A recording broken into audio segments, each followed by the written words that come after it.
ایک بدو عورت کے چند جملے سناتا ہوں۔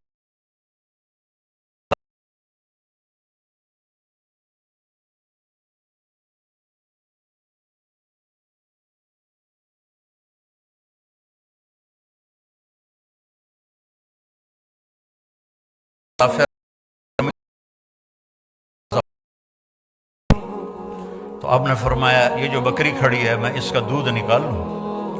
تو وہ کہنے لگی بیٹا اس نے تو بچہ ہی نہیں دیا ابھی، بچہ دے گی تو دودھ آئے گا، اور ویسے بھی اس کے اوپر صرف کھالے گوشت ہے ہی کوئی نہیں۔ تو آپ نے کہا ماں جی اجازت ہے؟ اس نے کہا کارلا پتر، تو چونکہ ایک انوکھا سا کام تھا نا، تو لہٰذا وہ آپ کو غور سے دیکھنے لگی بھی یہ بندہ کی کر رہا ہے، اس سے جو تو پانی نہیں نکلتا تو دودھ کتوں نکلنا۔ تو آپ نے ایک بڑا برتن لیا اور اس کے تھنوں کو جو ہاتھ لگایا تو ایسے نیچے آ گئے بھر کے۔ تو آپ نے دودھ، ایک بکری ایک گلاس دودھ دیتی ہے، آپ نے اتنا بڑا برتن بھرا، ابو بکر کو پلایا، عامر بن فہیرہ کو پلایا، عبداللہ بن اوریکت کو پلایا، آخر میں خود پیا۔ دوبارہ دودھ نکالا اور وہ پورا ڈول بھر کے اس کو دے دیا۔ بکری کی عمر ہوتی ہے 7 سال، اس کے بعد مر جاتی ہے، ذبح نہ کرو مر جاتی ہے۔ یہ بکری 22 سال زندہ رہی اور ذبح نہیں ہوئی، اپنی طبعی موت مر گئی۔ 22 برس میرے نبی کے ہاتھ کی برکت سے۔ اس کا خامد آیا، انہوں نے کہا اے دودھ کتوں آیا؟ کیس بکری چوکا، پاگل ہو گئی، دماغ خراب ہے تیرا، یہ تو کتوں آ گیا؟ انہوں نے کہا میں ہی نہیں پتا کتوں آ گیا، پر ایک کوئی جادوگر آیا ہے، اس ہاتھ لائن تے کی ہو گیا۔ اس نے کہا اچھا میں دس کی ہو جا ہے۔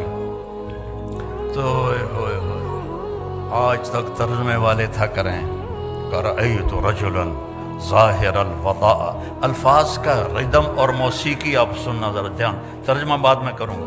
رأیت رجلا ظاہر الوضاء ابلج الوجه حسن الخلق لم تعبه ثجلة لم تزر به سعدة وسيم قسيم في عينيه دعج في صوته سحل في لحيته كثافة في عنقه سطع في صوته سحل أزج أقرن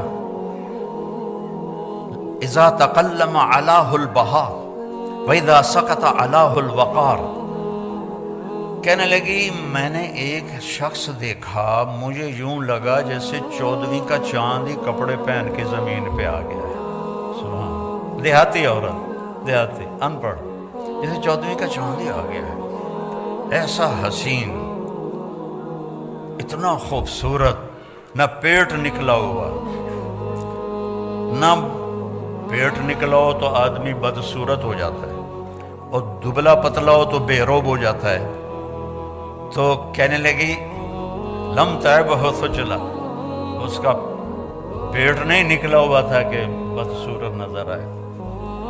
اپنے پیٹوں کو سنبھال کے رکھا کرو، خاص طور پر ان عورتوں سے کہتا ہوں، ان کا پیٹ باہر نکلا ہو تو ہمیں کوڑیاں لگن گیاں۔